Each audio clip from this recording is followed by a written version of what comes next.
എന്തൊക്കെ സാധനങ്ങളുണ്ടോ? എന്തൊക്കെയുണ്ട് പറയേ. പിന്നെ ഉപ്പ് സോഡക്ക് എത്രയാണ്? ഉപ്പ് സോഡക്ക് എത്രയാണ്? ഇതെന്താണ് മിറൻ്റെയാ? ഇതെന്താ മിറൻ്റെയാണ്? ടാങ്കാ? ടാങ്ക് എത്ര രൂപയാ? 5 രൂപയോ? നിങ്ങൾ നാലാളും കൊണ്ടുണ്ട് കച്ചവടം? പറയേ വീട് നോക്കി പറയേ. എന്താണ് നിന്റെ പേരെന്താണ്? നിന്റെ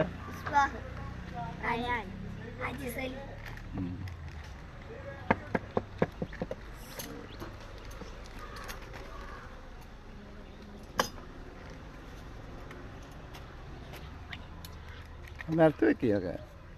നിരത്തി വയ്ക്കും. നിരത്തി വയ്ക്കും.